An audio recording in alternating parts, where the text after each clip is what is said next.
Last लेक्चरमध्ये आपण कोणता पॉईंट बघितला आहे? कंडिशन ऑफ नोड आणि कंडिशन ऑफ अँटी नोड. मला सांगा नोडची कंडिशन काय आहे? कंडिशन ऑफ नोड काय आहे?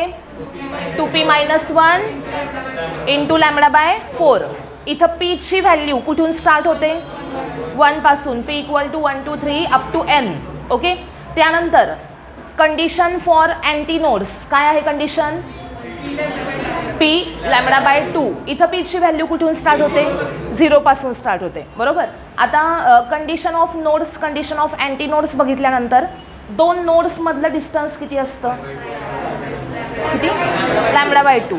दोन अँटी नोड्स मधलं डिस्टन्स λ/2. एक नोड आणि एक अँटी नोड यांच्यातला डिस्टन्स λ/4.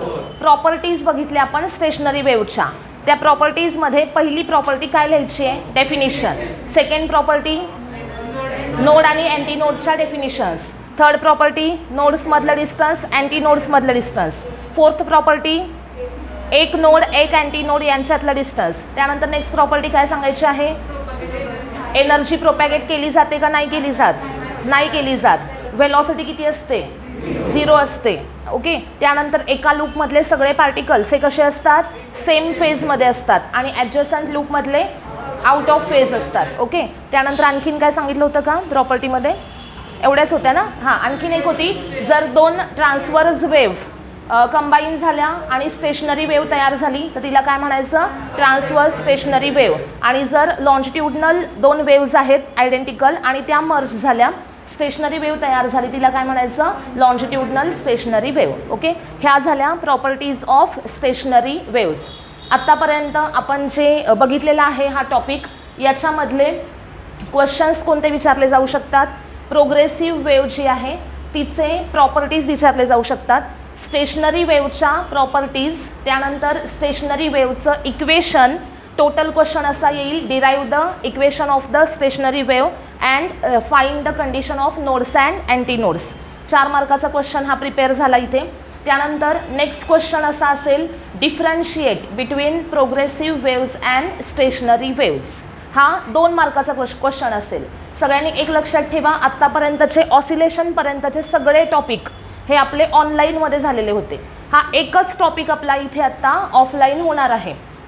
झालेले सगळे टॉपिक जे आहेत ऑनलाईनमधले ते सगळे टॉपिक आपले रिवाईज होणार आहेत इथं. हां. फक्त हा टॉपिक परत रिवाईज केला जाणार नाही.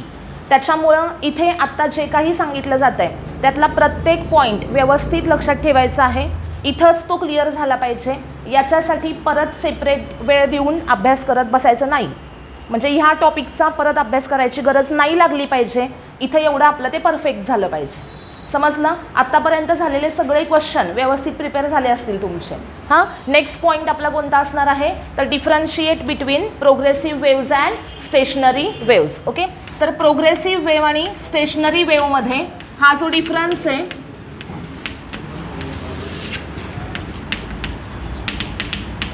प्रोग्रेसिव्ह वेव्ह आणि स्टेशनरी वेव्ज यांच्यातला हा डिफरन्स हा 2 मार्कासाठी विचारला जातो. त्याच्यापेक्षा जास्त मार्कासाठी नाही. 3 मार्कासाठी विचारला जात नाही. आणि बोर्डाला हे नेहमी लक्षात ठेवा, बोर्ड एक्झामला तुम्हाला डिफरन्शिएट असा ज्यावेळेस क्वेश्चन येतो त्यावेळेस फक्त 2च पॉईंट लिहायचे असतात. किती पॉईंट लिहायचे असतात? 2 मार्काचा क्वेश्चन. आपण इथे प्रॅक्टिस किती पॉईंटची करतो? 4. मी तुम्हाला काय सांगते की 4 पॉईंट लिहायचे 2 मार्काला. ओके. पण ॲक्च्युली बोर्डाला किती मार्काला? 2च लिहायचे असतात. 1 मार्काला 1 पॉईंट असतो. हां. पण तरी पण आपण प्रिपेअर करताना 4च करून जायचे, कारण एखादा आपल्याकडनं कधीतरी चुकू शकतो. एक चुकला तरी दुसरा करेक्ट आला पाहिजे. ओके. तर प्रोग्रेसिव्ह वेव्ह आणि स्टेशनरी वेव्ह यांच्यामधला डिफरन्स बघा. पहिला सगळ्यात डिफरन्स, प्रोग्रेसिव्ह वेव्ह जी आहे आपल्याला माहिती आहे सगळ्यांना की ती प्रोग्रेस करते, म्हणजे पुढे मीडियममध्ये पास होत असते. स्टेशनरी वेव्ह कशी असते? स्टेबल असते. ती मीडियममध्ये पुढे पास होत नाही. आता प्रोग्रेसिव्ह वेव्हच्या डेफिनिशनमध्ये आपण पाहिलेलं होतं की डिस्टर्बन्स ट्रॅव्हल होतो मीडियममध्ये. बरोबर. आणि कोणत्या फॉर्ममध्ये तो प्रोपॅगेट केला जातो? एनर्जीच्या फॉर्ममध्ये प्रोपॅगेट केला जातो. म्हणजे disturbance travels through the medium in the form of energy with constant velocity. हा झाला इथे फर्स्ट पॉईंट. काय सांगितलं मी? प्रोग्रेसिव्ह वेव्हसाठी काय पास होतो मीडियममध्ये? डिस्टर्बन्स पास होतो, मीडियममध्ये डिस्टर्बन्स पास होणार आहे. कोणत्या फॉर्ममध्ये पास होणार? एनर्जीच्या फॉर्ममध्ये. आणि काय कॉन्स्टंट असणार आहे? व्हेलॉसिटी कॉन्स्टंट असणार आहे. ओके, म्हणजे इथे फर्स्ट तुम्ही काय सांगाल? Point disturbance travels with constant velocity. Okay, disturbance travels through the medium or propagates through the medium with constant velocity in the form of energy. हा झाला डिफरन्सचा फर्स्ट पॉईंट. कुणीही टेक्स्टबुक ओपन ठेवायचं नाही आहे, कारण मी जे सांगते आहे ते नंतर तुम्ही टेक्स्टबुकमध्ये निवांत वाचा, कारण निम्म लक्ष तुमचं त्यात जातं. मग बघा काय सांगितलं? Disturbance travels through medium in the form of energy with constant velocity. हा झाला इथे फर्स्ट पॉईंट. त्यानंतर याला कम्पेअर करणारा पॉईंट हा पुढे असला पाहिजे. आपल्याला काय सवय असते, इथं जे लिहिलं याला कम्पॅरिझनमध्ये इथं लिहित नाहीत काय काय जण अजूनसुद्धा. तुमचे पेपर्स चेक करताना लक्षात येतं की इथं पॉईंट वेगळा आहे आणि इथं वेगळा आहे. असं जर असेल ना तर त्याला 0 मार्क दिला जाईल, जरी दोन्ही करेक्ट असतील तरी. म्हणजे याला डिफरन्शिएट करणाराच पॉईंट समोर असला पाहिजे. अजून तुमच्यापैकी काही जण असे आहेत की डिफरन्सचा पॉईंट लिहिताना प्रोग्रेसिव्ह वेव्ह 1 नंबर टाकणार, त्याचे 2 पॉईंट लिहिणार, दुसऱ्या नंबरला स्टेशनरी वेव्ह टाकणार, त्याचे 2 पॉईंट लिहिणार. असं लिहिलं 0 मार्क पडेल. कळतंय सगळ्यांना? आणि डिफरन्सला इथं लिहिलंय, इथं लिहिलं नाही तर ब्लँक सोडलं तरी याचा मार्क 0. लक्षात ठेवा सगळ्यांनी. हां, काय सांगितलं मी इथं? फर्स्ट पॉईंट कोणता आहे? Disturbance travel through medium in the form of energy with constant velocity. आता याला कंपॅरिझन करणारा स्टेशनरी वेव्हचा पॉईंट कोणता असेल सांगा मला? डिस्टर्बन्स मीडियममध्ये ट्रॅव्हल होतो का? नाही होत. आणि व्हेलॉसिटी किती असते? 0 असते. म्हणजे इथे तुम्ही काय सांगणार? Disturbance can not travel through the medium because it's velocity is 0. आता मग त्या डिस्टर्बन्सचं होतं काय? क्रिएट तर झालेला आहे ना डिस्टर्बन्स, म्हणून तर वेव्ह प्रोड्यूस झाली, बरोबर. पण तो मीडियममध्ये पास झाला का? नाही झाला. मग काय झालं? तर तो जिथं प्रोड्यूस झाला तिथंच राहिला. लक्षात ठेवा, डिस्टर्बन्स प्रोड्यूस होतो की स्टेशनरी वेव्हमध्ये सुद्धा, पण जिथे तो प्रोड्यूस होतो ना तिथेच तो राहतो, पुढे पास होत नाही. म्हणजे जिथे प्रोड्यूस झाला आहे तिथे तो राहणार आहे. तिथले पार्टिकल्स काय होणार आहेत? डिस्टर्ब झालेत आहे त्या जागी काय होत आहेत? व्हायब्रेट होत आहेत, पण ते पुढे पास केला जात नाही. येतं लक्षात? म्हणजे इथे तुम्ही काय सांगणार आहे? Disturbance remain in position where it is produced, where it is produced because काय सांगाल पुढे? V इक्वल टू काय असतं? 0. Velocity is 0. समजलं सगळ्यांना? डिफरन्सचा पहिला पॉईंट लक्षात राहिला? व्यवस्थित राहिला का? हा इथले प्रत्येक क्वेश्चन बोर्डासाठी परत वेगळा वेळ द्यायचा नाही, हे लक्षात ठेवायचं. इथंच प्रिपेअर झाले पाहिजेत. पहिला पॉईंट काय सांगा? Disturbance can not travel through the प्रोग्रेसिव्हसाठी काय सांगाल? Disturbance travels through medium with constant velocity. Stationary वेव्हमध्ये काय सांगायचं? Disturbance can not travel through medium, it remains in the position where it is produced because velocity of the stationary wave is 0. समजला पहिला point? त्यानंतर second, progressive वेव्हमध्ये प्रत्येक पार्टिकलचं amplitude कसं असतं? सेम असतं का डिफरंट असतं? सेम असतं. प्रॉपर्टीजमध्ये बघितलं आहे, amplitude of each particle is same. म्हणजे इथे नेक्स्ट पॉईंट त्याला ॲम्प्लिट्यूड प्रत्येक पार्टिकलचं कसं असणार आहे? सेम असणार आहे. ओके, आता स्टेशनरी वेव्हचा ॲम्प्लिट्यूडचा फॉर्म्युला काय आहे? ए इक्वल टू काय formula? 2a cos 2πx upon lambda असा फॉर्म्युला आहे ना. आणि इथे तुम्हाला मी सांगितलेलं होतं की जसं एक्सची व्हॅल्यू चेंज होईल तसं ॲम्प्लिट्यूड काय होणार आहे? चेंज होणार आहे. म्हणजे amplitude changes with position. Amplitude कसं चेंज होणार आहे? With x. म्हणजेच काय? पोझिशन बदलली की स्टेशनरी वेव्हचं ॲम्प्लिट्यूड चेंज होणार. म्हणजे प्रत्येक पार्टिकलचं ॲम्प्लिट्यूड हे कसं आहे? डिफरंट आहे. म्हणजे इथे पॉईंट काय येणार आहे? तर ॲम्प्लिट्यूड इच पार्टिकलचं कसं असणार आहे? तर डिफरंट असणार आहे. आणि प्रोग्रेसिव्ह वेव्हसाठी ते कसं असणार आहे? सेम असणार आहे. आलं लक्षात सगळ्यांच्या? सेकंड पॉईंट सांगा. सेकंड पॉईंट काय आहे? amplitude of each particle is same for progressive wave and amplitude for each particle is different for stationary wave. समजलं? त्यानंतर नेक्स्ट एनर्जीचा पॉईंट घ्यायचा. एनर्जी इथं प्रोपॅगेट केली जाते का? प्रोग्रेसिव्ह वेमध्ये केली जाते ना. हां, एनर्जी इज प्रोपॅगेटेड थ्रू मीडियम. बरोबर, एनर्जी काय होते, मीडियममध्ये प्रोपॅगेट केली जाते. आणि इकडं एनर्जी नॉट प्रोपॅगेटेड, एनर्जी इकडे प्रोपॅगेट होणार नाही.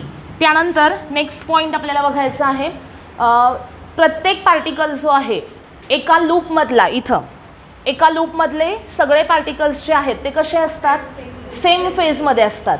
आणि ॲडजस्टंट लूपमधले कसे असतात, आउट ऑफ फेज असतात. बरोबर की नाही. मग आता इथे आपण काय सांगू शकतो की all particles in one loop are in same phase.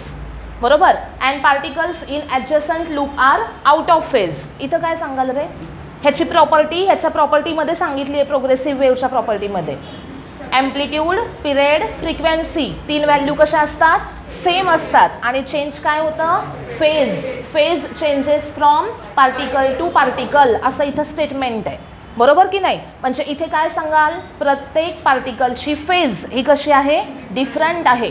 आणि इथं एका लूपमधल्या पार्टिकल्सची, सगळ्या पार्टिकलची फेज सेम आहे. बरोबर, म्हणजे इथं एक लूप घेतलं तुम्ही, ह्या लूपमध्ये ॲडजस्टंट पार्टिकल्स आहेत, सेम फेजमध्ये. पण इथं इथला पार्टिकल कधीच सेम फेजमध्ये नसणार आहे. प्रत्येकाची फेज कशी असणार आहे, डिफरंट. म्हणजे इथं ॲडजस्टंटची फेज कधीच सेम असू शकत नाही. आणि इथे ॲडजस्टंटची फेज सेम असू शकते. कोणासाठी, एका लूपसाठी. आलं लक्षात सगळ्यांच्या. काय लिहायचं सांगा पॉईंट आता. Phase changes from particle to particle, particle to particle. आणि इकडे काय येईल, particles in one loop, particles in one loop are in same phase. हा पॉईंट समजला ना सगळ्यांना. हां, नेक्स्ट पॉईंट बघा. फेजचा अर्थ काय असतं रे, स्टेट ऑफ ऑसिलेशन. म्हणजेच काय असते, अँगल असतो ना. बरोबर की नाही. म्हणजे आपण असं कधी म्हणू शकतो की ज्यावेळेस 2 पार्टिकल हे डिफरंट फेजमध्ये आहेत, लॅग बिहाइंड वगैरे माहिती असेल ना तुम्हाला.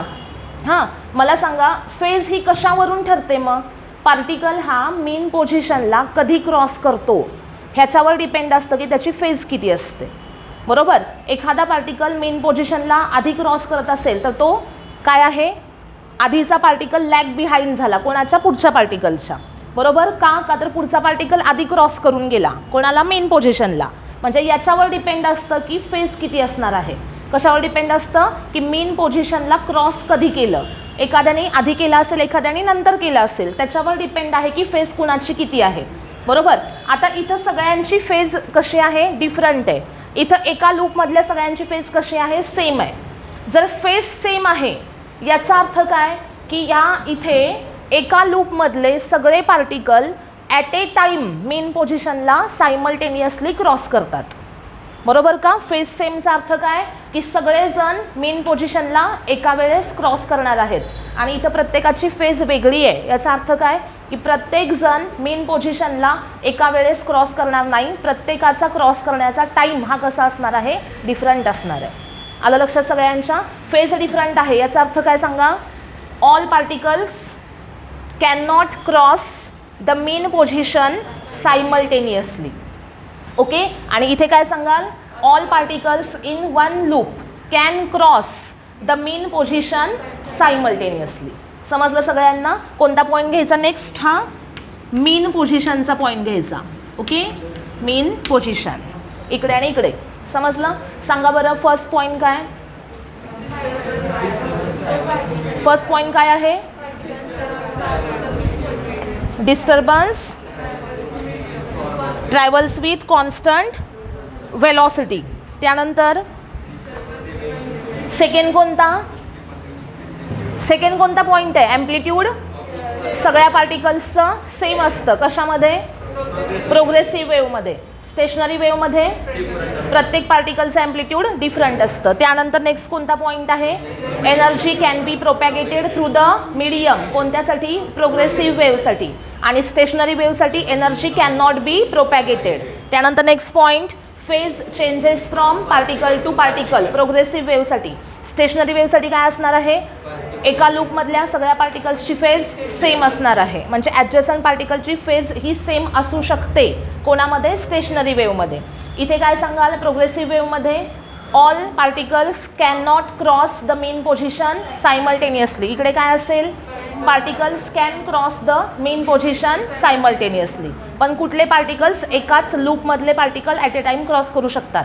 ओके. त्यानंतर लास्ट पॉईंट, 6वा एक पॉईंट आहे याच्यामध्ये, तो असा आहे बघा की प्रोग्रेसिव्ह वेव्हमधले प्रत्येक पार्टिकल हा कशामध्ये असतो, मोशनमध्ये असतो. प्रोग्रेसिव्ह वेव्हमध्ये असा एकही पार्टिकल नाही की जो रेस्टमध्ये आहे, परमनंटली रेस्टमध्ये आहे, असा कोणताच पार्टिकल नाही आहे. म्हणजे प्रोग्रेसिव्ह वेव्हमधले प्रत्येक पार्टिकल हे कशामध्ये असतात, मोशनमध्ये असतात. पण स्टेशनरी वेव्ह जी आहे त्या वेव्हमध्ये काही पार्टिकल्स असे आहेत की ज्यांची डिस्प्लेसमेंट ही परमनंटली 0 असते आणि ते परमनंटली रेस्टमध्ये असतात. बरोबर, त्यांना आपण काय म्हणतो, नोड्स असं म्हणतो. बरोबर की नाही. म्हणजे प्रोग्रेसिव्ह वेव्हमध्ये all particles are in motion आणि स्टेशनरी वेव्हमध्ये there are some particles which are at rest which are called as nodes. समजलं सगळ्यांना. 6 पॉईंट आहेत डिफरन्सचे, सगळे लक्षात राहिले. पहिला कुणाचा सांगायचा, डिस्टर्बन्सचा. सेकंड कुणाचा सांगायचा, amplitude. Third energy. Fourth phase. त्यानंतर मीन पोझिशनचा. आणि 6वा कुणाचा सांगायचा, मोशन. सगळे पार्टिकल्स मोशनमध्ये आहेत का रेस्टमध्ये आहे. ओके. असे 6 पॉईंट आहेत डिफरन्सचे, सगळ्यांच्या लक्षात राहिलेले आहेत व्यवस्थित. ओके. नेक्स्ट पॉईंट आपल्याला बघायचा आहे फ्री व्हायब्रेशन्स आणि फोर्स्ड व्हायब्रेशन्स. हा पॉईंट त्यांनी ऑसिलेशन्समध्ये पण टाकलेला होता ना. झाला आहे ना आपला हा पॉईंट शिकवून. आठवतोय का सगळ्यांना का नाही आठवत, आठवतोय. फ्री व्हायब्रेशन्स आणि फोर्स्ड व्हायब्रेशन. आता तुम्ही सांगायचं मला याच्यामध्ये काय काय शिकवलं आहे मी. Free and forced vibrations.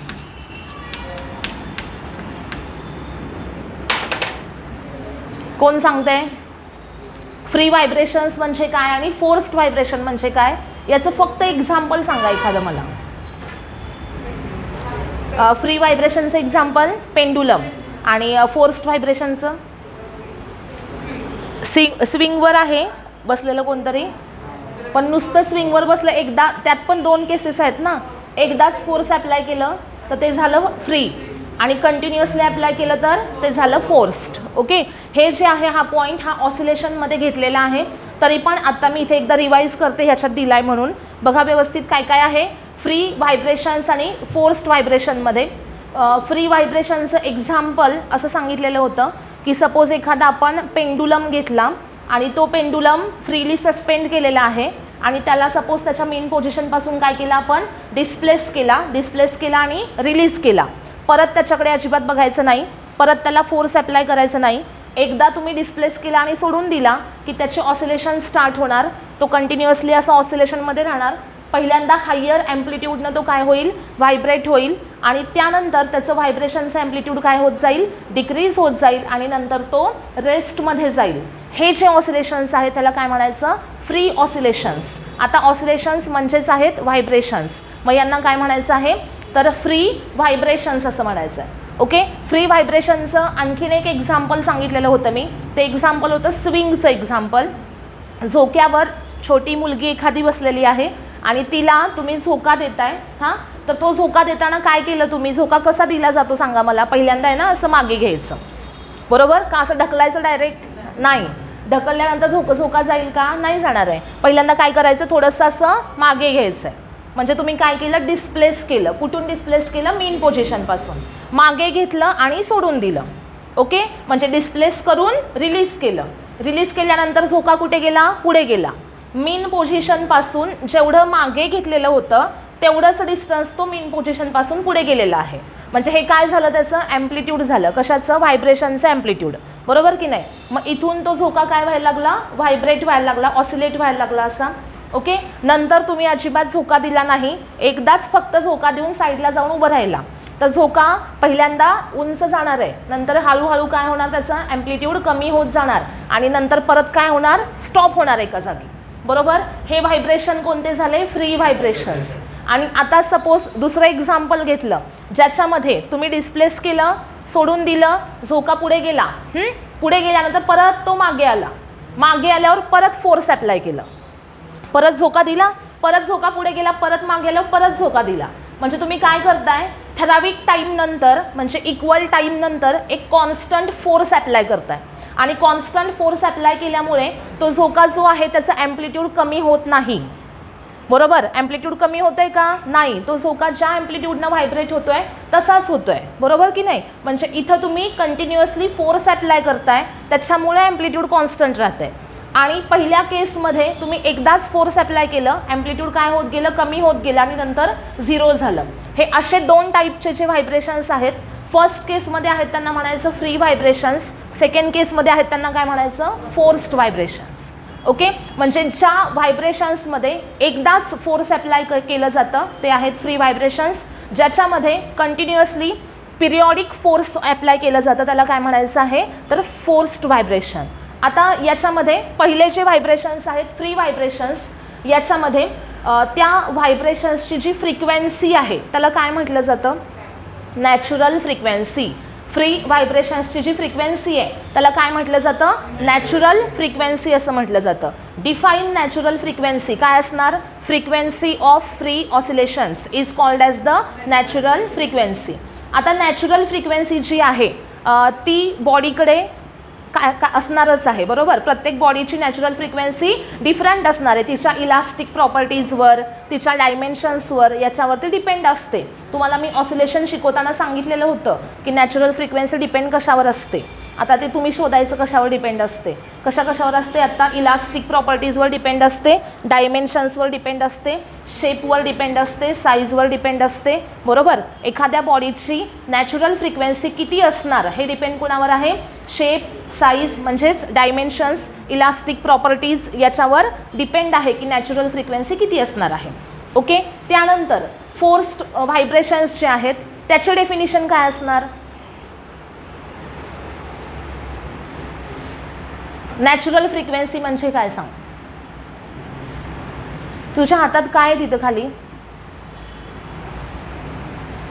ते बंद कर जरा, पॉज कर. बघा काय सांगितलं मी, फोर्स्ड ऑसिलेशन्स जे आहेत त्याचे डेफिनिशन काय असेल, तर जेव्हा बॉडीचे व्हायब्रेशन्स हे ॲप्लाइड फोर्समुळे होतात आणि त्या बॉडीला फ्रिक्वेन्सी कुणाची मिळते, तर फोर्सची फ्रिक्वेन्सी मिळते, त्यावेळेस त्या व्हायब्रेशन्सला काय म्हटलं जातं, फोर्स्ड व्हायब्रेशन्स. मग डेफिनिशन कशी सांगणार तुम्ही, vibrations of a body under action of external periodic force in which body vibrates with frequency equal to frequency of external force. काय काय सांगितलं, vibrations of body under action of external periodic force in which body vibrate with frequency equal to frequency of external force is called as the forced vibration. म्हणजे ज्याच्यामध्ये फोर्समुळे body vibrate होते आणि त्या फोर्सची frequency बॉडीला मिळालेली असते. मीनिंग लक्षात ठेवा, फ्री ऑसिलेशन्समध्ये बॉडी स्वतःच्या फ्रिक्वेन्सीनं व्हायब्रेट होते आणि त्याला आपण नॅचरल फ्रिक्वेन्सी अशी म्हणतो. बरोबर, आणि फोर्स्ड ऑसिलेशन्समध्ये बॉडी स्वतःच्या फ्रिक्वेन्सीनं व्हायब्रेट होत नाही, बॉडी फोर्सच्या फ्रिक्वेन्सीनं व्हायब्रेट होते. डिफरन्स कळला सगळ्यांना. मग आता ॲम्प्लिट्यूड कोणत्या केसमध्ये जास्त असेल सांगा मला, फोर्स्ड ऑसिलेशनसाठी ॲम्प्लिट्यूड काय असणार, जास्त असणार आहे. फ्री ऑसिलेशनचं ॲम्प्लिट्यूड कंपॅरेटिव्हली काय असणार आहे, कमी असणार आहे. आणि याचं कॉन्स्टंट राहत नाही, ॲम्प्लिट्यूड काय होतं, डिक्रीज होत जातं आणि याचं ॲम्प्लिट्यूड हे काय होतं, कॉन्स्टंट राहतं. आता फोर्स्ड ऑसिलेशनचं ॲम्प्लिट्यूड डिपेंड कुणावर आहे, असे 2 फॅक्टर मी सांगितलेले होते. फोर्स्ड ऑसिलेशनचं ॲम्प्लिट्यूड डिपेंड कुणावर आहे, सगळ्यात पहिलं तर कुणावर डिपेंड असणार, फोर्सवर डिपेंड असणार आहे. झोका किती उंच जाणार हे डिपेंड कुणावर आहे, तर तुम्ही किती फोर्स अप्लाय केलं आहे त्याच्यावर डिपेंड आहे. थोडंसंच फोर्स लावलं थोडासाच पुढं जाणार आहे, जास्त जोरात ढकललं तर ते जास्त उंच जाणार आहे. बरोबर, म्हणजे जेवढं जास्त फोर्स लावाल तेवढं ॲम्प्लिट्यूड काय असणार आहे, जास्त असणार आहे. म्हणजे फोर्स्ड व्हायब्रेशनचं ॲम्प्लिट्यूड फर्स्ट डिपेंड कुणावर असणार आहे, magnitude of the applied force. कोणावर डिपेंड असेल, magnitude of applied force. Second factor आपल्याला माहिती पाहिजे, कोणता सेकंड फॅक्टर होता रे, सेकंड फॅक्टर कोणता होता? नॅचरल फ्रिक्वेन्सी आणि नाही, पहिलं काय सांगितलं मी, अप्लाइड फोर्सवर डिपेंड आहे. आणि सेकंड जो फॅक्टर आहे तो कोणता आहे? डिफरन्स. कोणाच्यातला difference? Natural frequency and frequency of force याच्यावर डिपेंड आहे. बघा, difference between natural frequency of the body and the frequency of applied force या डिफरन्सवर डिपेंड आहे की फोर्स्ड ऑसिलेशनचं ॲम्प्लिट्यूड हे किती असणार आहे. ओके, कोणाच्यातला डिफरन्स घेतला आहे? नॅचरल फ्रिक्वेन्सी आणि फोर्सची फ्रिक्वेन्सी या दोघांच्यातला डिफरन्स. मग आता याचं रिलेशन ॲम्प्लिट्यूडशी कसं आहे? कसं आहे सांगा बरं मला. डिफरन्स कमी असला की ॲम्प्लिट्यूड काय असणार आहे? जास्त असणार आहे. आणि डिफरन्स जास्त असला तर ॲम्प्लिट्यूड कमी असणार आहे.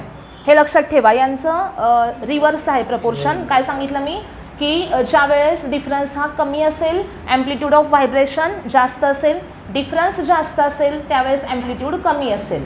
मग आता सांगा मला, डिफरन्स जर 0 झाला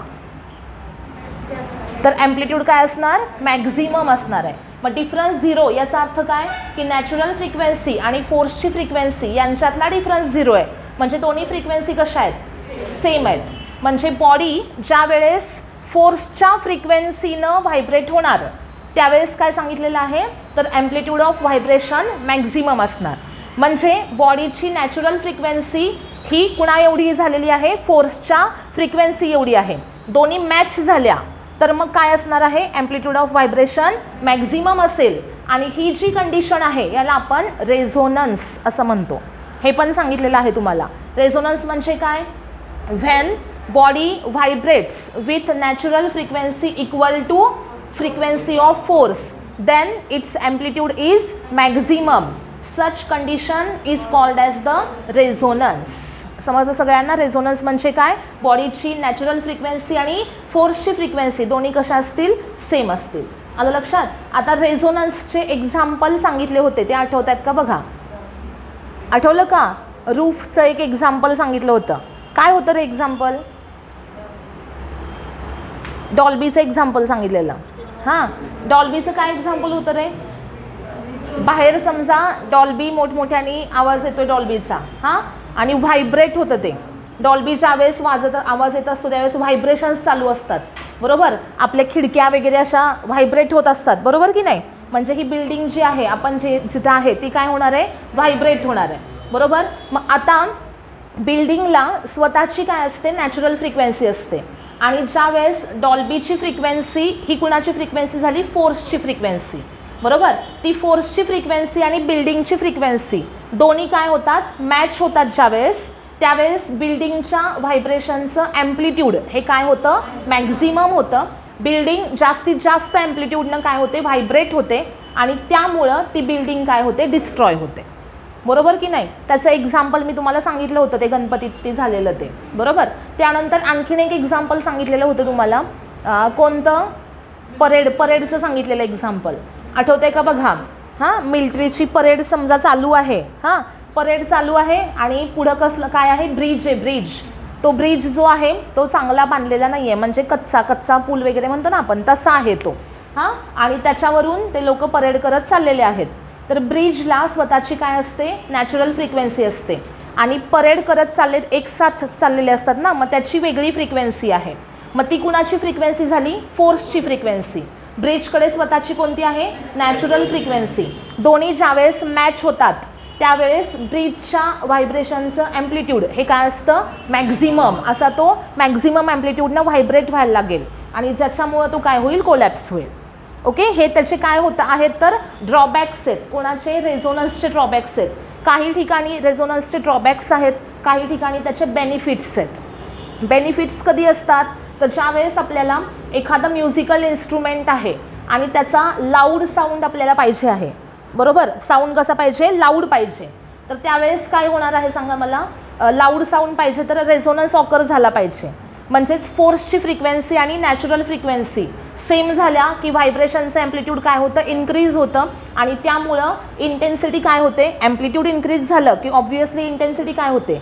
इन्क्रीज होते ना, कारण इंटेन्सिटी डायरेक्टली प्रपोर्शनल टू काय असते, ॲम्प्लिट्यूड स्क्वेअर, बरोबर. म्हणजे व्हायब्रेशनचं ॲम्प्लिट्यूड वाढलं की साऊंडची इंटेन्सिटी वाढते आणि म्हणजे लाऊड साऊंड ऐकायला येतो, बरोबर. म्हणजे म्युझिकल इन्स्ट्रुमेंट्समध्ये ज्यावेळेस लाऊड साऊंड आपल्याला पाहिजे त्यावेळेस रेझोनन्स ऑकर केला जातो. म्हणजे स्ट्रिंग आहे सपोजवर, त्या स्ट्रिंगची फ्रिक्वेन्सी आणि ते इन्स्ट्रुमेंट जे आहे त्याच्यामध्ये आतमध्ये एअर असते, बरोबर. समजा एखादं वुडन इन्स्ट्रुमेंट आहे, आतमध्ये कसं असतं ते पोकळ असतं ना, पोकळ असतं म्हणजे आतमध्ये काय असते, एअर असते. मग त्या एअरची फ्रिक्वेन्सी, नॅचरल फ्रिक्वेन्सी आणि वरती स्ट्रिंग कनेक्टेड आहे त्याची प्लग केलं त्याला तुम्ही तर ती फ्रिक्वेन्सी, म्हणजे वर तुम्ही प्लग करताय स्ट्रिंगला, ही कोणती फ्रिक्वेन्सी झाली, फोर्सची फ्रिक्वेन्सी झाली.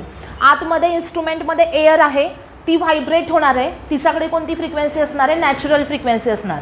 ह्या दोन्ही फ्रिक्वेन्सी काय होतात, मॅच होतात, त्यावेळेस काय ऑकर होतो, रेझोनन्स ऑकर होतो आणि आपल्याला लाऊड साऊंड ऐकायला येतो, बरोबर. अशा प्रकारे काही ठिकाणी रेझोनन्सचे काय आहेत, ॲप्लिकेशन्स आहेत, काही काय आहेत तर त्याचे ड्रॉबॅक्स आहेत.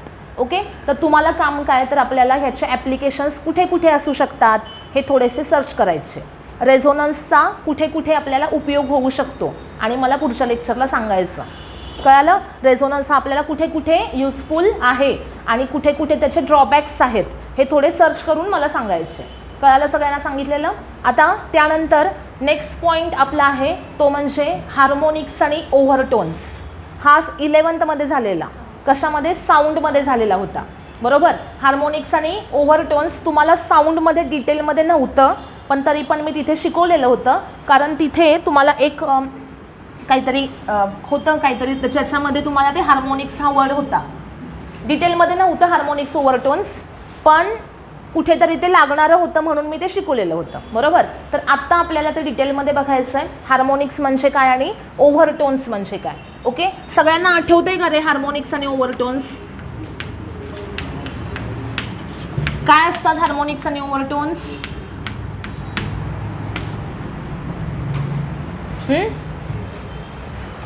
आठवतंय,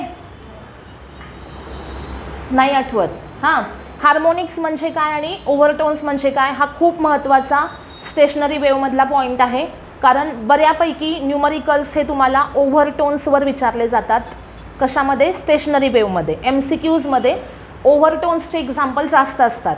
म्हणजे जे आपण एअर कॉलम बघणार आहे इथून पुढे, क्लोज पाईप आहे, ओपन पाईप आहे, असे काही काही आहेत एक्झाम्पल्स ज्याच्यामध्ये तुम्हाला ह्याचा सेकंड ओव्हरटोन ह्याच्या फर्स्ट ओव्हरटोनला मॅच झाला, असं काही काही एक्झाम्पल्स आहेत.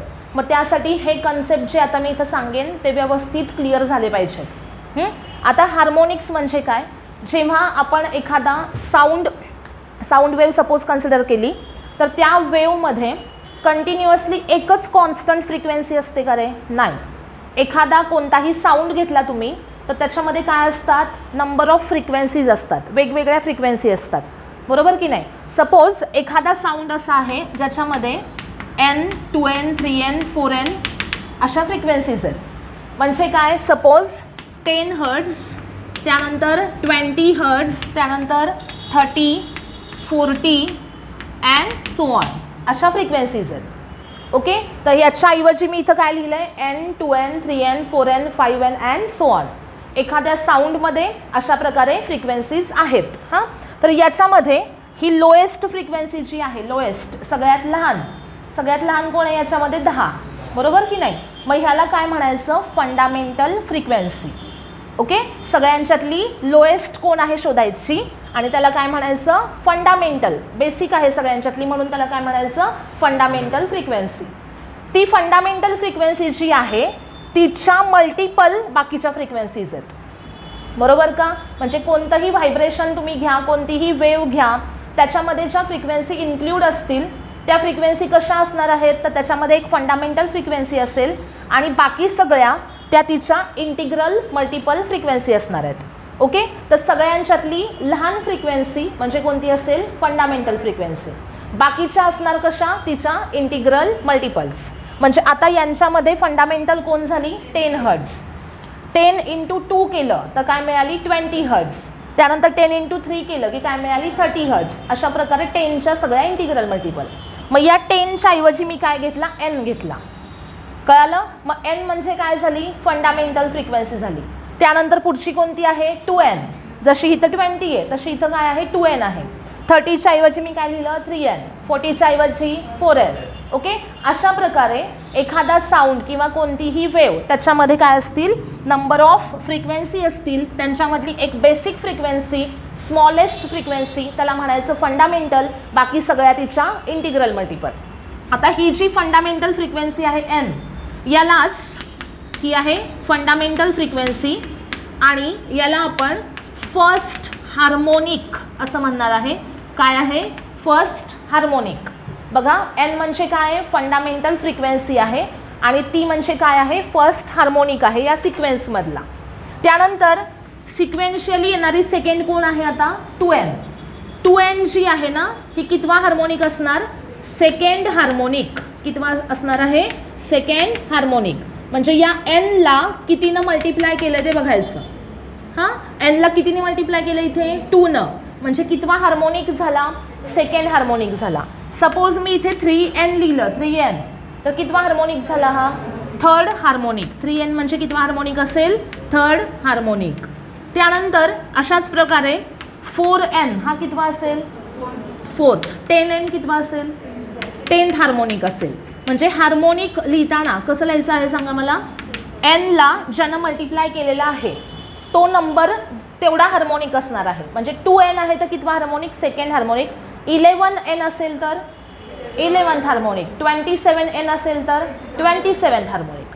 कळालं? मग आता हार्मोनिक म्हणजे काय? तर एखाद्या वेवमध्ये, एखाद्या साऊंडमध्ये वगैरे किती फ्रिक्वेन्सीज प्रेझेंट आहेत त्या बघायच्या. ज्या प्रेझेंट आहेत किंवा ॲब्सेंट आहेत अशा सगळ्या frequencies including the fundamental frequency, या सगळ्यांना मिळून काय म्हणायचं? Harmonics. All frequencies present in the given sound including fundamental frequency which may be present or absent in the given sound. म्हणजे काही फ्रिक्वेन्सीज या प्रेझेंट असतात साऊंडमध्ये, काही ॲब्सेंट असतात. प्रेझेंट ॲब्सेंट सगळ्यांना घ्यायचं एकत्रपणे आणि त्यांना काय म्हणायचं? हार्मोनिक्स. आता हे जे सांगितलं मी तुम्हाला प्रेझेंट ॲब्सेंट, त्याचं एक्झाम्पल बघा. सपोज एक सिक्वेन्स मी असा घेते n, 3n, 5n, 7n, 9n. काय लक्षात आलं इथे? कोणत्या फ्रिक्वेन्सीज आहेत? फक्त ऑड. इव्हन आहेत का याच्यामध्ये? नाही आहेत. इव्हन फ्रिक्वेन्सी सगळ्या ॲब्सेंट आहेत. एखादा असा साऊंड आहे ज्याच्यामध्ये फक्त ऑड फ्रिक्वेन्सी प्रेझेंट आहेत, इव्हन ॲब्सेंट आहेत. हां, तर याच्यामध्ये n म्हणजे काय झाली सांगा मला? n काय आहे? फंडामेंटल फ्रिक्वेन्सी आहे. ओके, याला कितवा हार्मोनिक म्हणायचं? हार्मोनिकमध्ये fundamental frequency itself is the first harmonic. Okay, fundamental frequency आहे, कितवा हार्मोनिक आहे? फर्स्ट हार्मोनिक आहे. ओके, त्यानंतर पुढची फ्रिक्वेन्सी कोण? 2n आहे का याच्यामध्ये प्रेझेंट? नाही. कोण प्रेझेंट आहे? 3n प्रेझेंट आहे. 3n हा कितवा हार्मोनिक?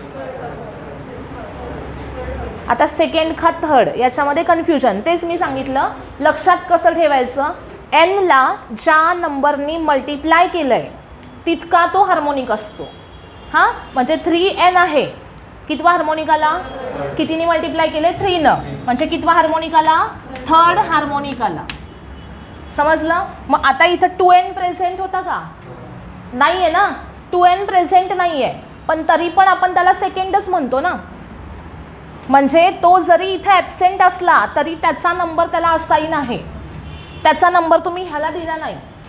हां, म्हणजे तुमचे रोल नंबर आहेत. सपोज 140 एखाद्याचा नंबर आहे आणि 141 एखाद्याचा नंबर आहे. एखाद्या दिवशी 140वाला आला नाही म्हणून आपण 141वाल्याला म्हणणार का तुझा आज 140 नंबर बाबा? असं असते का? नाही. रोल नंबर असाईन आहेत. हां, 140वाला प्रेझेंट असो नसो त्याचा नंबर 140च आहे. येतं लक्षात? मग 141वाला जरी आला तरी तो त्याचाच नंबर सांगणार आहे. मग तसं इथं 2n प्रेझेंट आहे का? नाही आहे, पण त्याचा सेकंड हार्मोनिकच आहे. मग इथं तो ॲब्सेंट असेल तरी ह्याला सेकंड नाही म्हणायचं, हा कितवा आहे? थर्डच आहे. आलं लक्षात? मग सिक्वेन्शियली 9n हा कितवा हार्मोनिक झाला? असं सांगायचं का? 1 2 3 4 5 पाचवा येणार का? नाही. 9n कितीनं मल्टिप्लाय झालं आहे? 9नं. म्हणजे कितवा हार्मोनिक आला?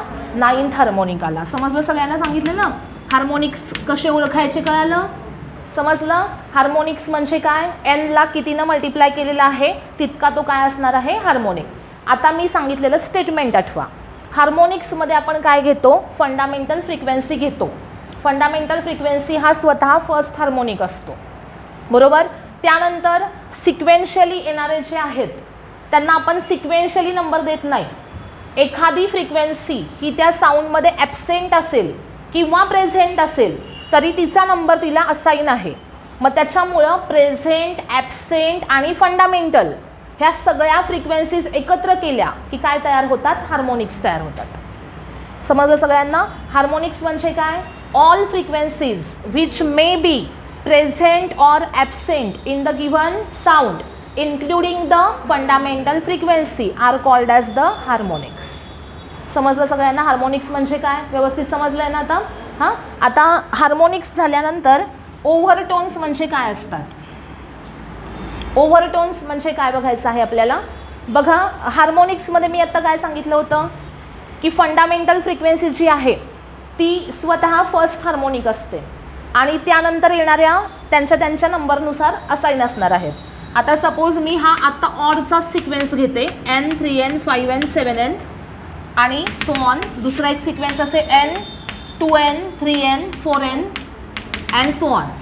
हा आहे ऑड फ्रिक्वेन्सीचा सिक्वेन्स, हा आहे ऑल फ्रिक्वेन्सीचा. ओके, म्हणजे एखादा साऊंड असा आहे ज्याच्यामध्ये एवढ्या फ्रिक्वेन्सीज आहेत, यात सगळ्या आहेत, यात फक्त ऑड आहेत. ओके, तर आता याच्यामध्ये ओव्हरटोन कुणाला म्हणायचं? फंडामेंटल फ्रिक्वेन्सी सोडून द्यायची, फंडामेंटल फ्रिक्वेन्सी घ्यायची नाही. फंडामेंटल फ्रिक्वेन्सी नंतर येणारी पहिली हायर फ्रिक्वेन्सी त्याला म्हणायचं फर्स्ट ओव्हरटोन. काय सांगितलं? समजलं? फंडामेंटल फ्रिक्वेन्सी काय करायची? सोडून द्यायची आहे. एनला सोडून दिला मी, राहिलं कोण? 3n 5n 7n and so on. म्हणजे हे सोडून दिल्यानंतर सिक्वेन्सनी येणारी पहिली हायर फ्रिक्वेन्सी कोण आहे? 3n. ओके, तर 3n म्हणजे या सिक्वेन्ससाठी कितवा ओव्हरटोन झाला? फर्स्ट ओव्हरटोन झाला. कळालं? 3n हा कितवा ओव्हरटोन झाला? फर्स्ट ओव्हरटोन झाला. सिक्वेन्सनी येणारा पुढचा कोण आहे आता? 5n हा कितवा ओव्हरटोन झाला? सेकंड ओव्हरटोन झाला. त्यानंतर पुढचा सिक्वेन्सनी येणारा 7n, 7n हा कितवा ओव्हरटोन झाला? थर्ड ओव्हरटोन झाला. म्हणजे याच्यामध्ये आपण काय केलं रे? सिक्वेन्सने घेत गेलो. जे ॲब्सेंट आहेत त्यांना नंबर द्यायचे नाहीत. हां, म्हणजे इथं 2n नाही आहे, 2nला सोडून द्यायचा. इथं 4n नाही आहे, 6n नाही आहे, त्यांना नंबर असाईन करायचेच नाहीत. कुणाला द्यायचे? जे प्रेझेंट आहेत त्यांना नंबर देत जायचं. हां, 3nला पहिला, 5nला दुसरा, 7nला तिसरा, 9nला चौथा, 11n पाचवा. समजलं? म्हणजे इथे आपण काय केलं? फंडामेंटल फ्रिक्वेन्सी घेतली नाही आणि जे प्रेझेंट आहेत त्यांना सिक्वेन्शियली नंबर देत गेलो, बरोबर. म्हणजे ओव्हरटोन्समध्ये कोण येतात? फक्त प्रेझेंट फ्रिक्वेन्सीज, बरोबर. कोण येतात? Present frequencies excluding the fundamental frequency. फंडामेंटल फ्रिक्वेन्सीला यात इन्क्लूड करायचं नाही आहे. आलं लक्षात? त्यानंतर इकडे बघा, याच्यामध्ये इथे 2n हा कोण झाला? 2n कोण आहे? फर्स्ट ओव्हरटोन. 3n कोण आहे? सेकंड ओव्हरटोन. त्यानंतर 4n कोण आहे? थर्ड ओव्हरटोन, बरोबर. 2n 3n 4n. ओके, आता मला सांगा याच्यामध्ये 11n हा कितवा ओव्हरटोन असणार? त्या सिक्वेन्समध्ये कितवा असणार?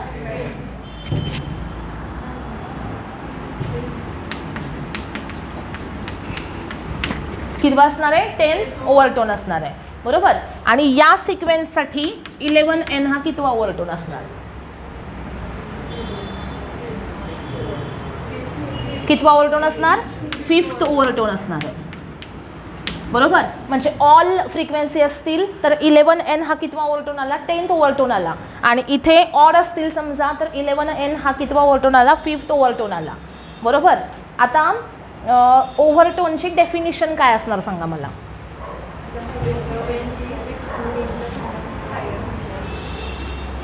Excluding fundamental frequency, higher frequencies which are present in the given sound are called as the ओव्हरटोन्स.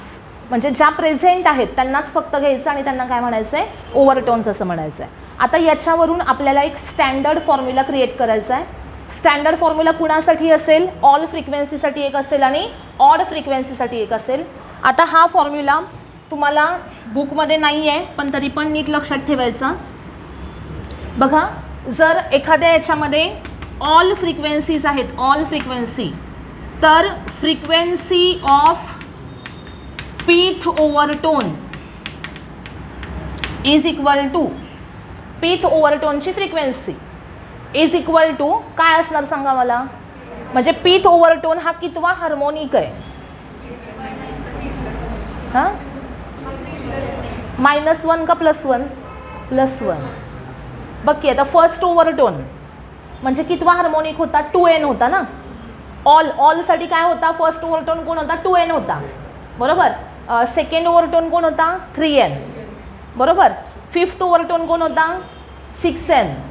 हां, सायमल्टेनियसली 10th ओव्हरटोन कोण आहे? 11n, बरोबर. म्हणजे आपण काय म्हणतो? पीथ ओव्हरटोन म्हणजे p+1 काय असतो? हार्मोनिक असतो. आता हे मगाशी मी उलटं लिहिलं होतं, बरोबर आहे का? म्हणजे 11n हा कितवा ओव्हरटोन आहे असं विचारलं होतं, बरोबर आहे. मग 11n हा कितवा ओव्हरटोन होता? 10th ओव्हरटोन होता आणि म्हणून ते p-1 ओव्हरटोन झाला, बरोबर. पण आता मी इथे काय विचारलं की पीथ ओव्हरटोन हा कितवा हार्मोनिक आहे? पीथ ओव्हरटोन हा p+1 हार्मोनिक आहे. समजलं सगळ्यांना? सांगितलेलं. हे कोणत्या सिक्वेन्ससाठी झालं? ऑल फ्रिक्वेन्सी ज्याच्यामध्ये इन्क्लूड आहेत. मग तुम्ही इथे रिलेशन असं सांगू शकता, NP is equal to p+1 into n. बरोबर आहे का रिलेशन? बघा, NP म्हणजे काय? पीथ ओव्हरटोनची फ्रिक्वेन्सी. हां, NP म्हणजे काय आहे? पीथ ओव्हरटोनची फ्रिक्वेन्सी इज इक्वल टू कशी काढायची? p+1 इंटू n करायचं. बघा, सपोज मी तुम्हाला N2 विचारलं. N2 म्हणजे काय? N2 म्हणजे काय? ओव्हरटोनचा नंबर आहे. सेकंड ओव्हरटोनची frequency is equal to 2+1 into n म्हणजे किती असणार आहे? 3n, बरोबर आहे का? सेकंड ओव्हरटोनची फ्रिक्वेन्सी किती असणार आहे? 3n. आता सपोज मी N5 विचारलं म्हणजे फिफ्थ ओव्हरटोनची फ्रिक्वेन्सी काय येणार? 5+1 इंटू n म्हणजे किती येणार? 6n. आली का बरोबर? समजलं सगळ्यांना? मग आता N10 विचारलं, 10th ओव्हरटोनची फ्रिक्वेन्सी किती असणार? 11n. ओके. मग स्टँडर्ड फॉर्म्युला ऑल फ्रिक्वेन्सीसाठी काय लक्षात ठेवायचं? NP is equal to p+1 into n म्हणजे पीथ ओव्हरटोनची फ्रिक्वेन्सी कशी काढायची? p+1 इंटू n करायचं. म्हणजेच पीथ ओव्हरटोन हा p+1 हार्मोनिक आहे. समजलं का? समजलं? सांगा. ऑल ज्याच्यामध्ये फ्रिक्वेन्सीज आहेत, रिलेशन काय येणार? काय रिलेशन येईल? Frequency of pth overtone is equal to frequency of p+1 harmonic. Okay. So pth overtone is equal to p+1 harmonic. Okay. पुढं काय लिहायचं मग? NP is equal to p+1 into n. NP is equal to p+1 into n. आता हे झालं ऑलसाठी. Suppose मला आता ऑडसाठी लिहायचं आहे रिलेशन. ऑड ज्याच्यामध्ये ऑड फ्रिक्वेन्सीज आहेत. NP इज इक्वल टू काय लिहायचं सांगा आता मला? काय येईल? NP काय येणार? सपोज मी तुम्हाला म्हटलं सेकंड ओव्हरटोन आहे. सेकंड ओव्हरटोन सिक्वेन्स आठवायचा. n, 3n, 5n, 7n असा आहे की नाही? मग त्यातला फर्स्ट ओव्हरटोन कोण असणार? 3n. सेकंड कोण असणार? 5n. ओके. म्हणजे इथं काय आला? सेकंड ओव्हरटोन आहे, N2 आहे, बरोबर. N2चं आन्सर 5n आहे. मग ते कसं काढायचं? 2 इंटू 2+1 म्हणजेच काय? 2p+1 इंटू n, बरोबर. NP इज इक्वल टू काय असणार? 2p+1 इंटू n म्हणजे फर्स्ट ओव्हरटोनची फ्रिक्वेन्सी काय असणार? फर्स्ट ओव्हरटोनची फ्रिक्वेन्सी 2+1 इंटू n म्हणजे 3n. सेकंड ओव्हरटोनची 2 इंटू 2 4+1 इंटू n म्हणजे 5n. Third ओव्हरटोनची 7n. Fifth ओव्हरटोनची 11n. 25th ओव्हरटोन किती आली? 25th ओव्हरटोन 51n. समजलं सगळ्यांना? अशा प्रकारे कुठलाही ओव्हरटोन सांगितला जातो तुम्हाला. 10th ओव्हरटोन, 30th ओव्हरटोन कुठलाही सांगितला जातो एक्झाम्पलमध्ये. फक्त आपल्याला हे फॉर्म्युले माहिती पाहिजेत. हां, हे MCQसाठी नीट लक्षात ठेवायचे. NP इज इक्वल टू काय आहे 2p + 1 × n कोणासाठी ऑडसाठी आणि NP is equal to p + 1 × n हे आहे ऑलसाठी. ओके, हे 2 फॉर्म्युले माहीत असतील तर कुठलंही एक्झाम्पल सोडवायला अवघड नाही. ह्या टॉपिकवरचे एक्झाम्पल्स खूप इझी आहेत आणि खूप लगेच मार्क मिळवून देणारे आहेत. ह्याला जास्त डोकं लावावं लागत नाही, फक्त हे स्टँडर्ड फॉर्म्युले लक्षात पाहिजेत. समजतंय? हा टॉपिक आपल्याला मार्क मिळवून देणारा टॉपिक आहे, नीटला सुद्धा आणि बोर्डला सुद्धा. त्याच्यामुळं व्यवस्थित करायचं आहे आणि इझी आहे, जास्त किचकट नाही आहे टॉपिक. आलं लक्षात सगळ्यांच्या? राहिले फॉर्म्युले लक्षात. हार्मोनिक्स म्हणजे काय? प्रेझेंट, ॲब्सेंट, फंडामेंटल सगळं घ्यायचं आणि ओव्हरटोन्समध्ये काय घ्यायचं? फंडामेंटल न घेता जेवढ्या प्रेझेंट आहेत त्यांना सिक्वेन्सनी नंबर देत जायचे. समजलेलं आहे ना सगळ्यांना व्यवस्थित?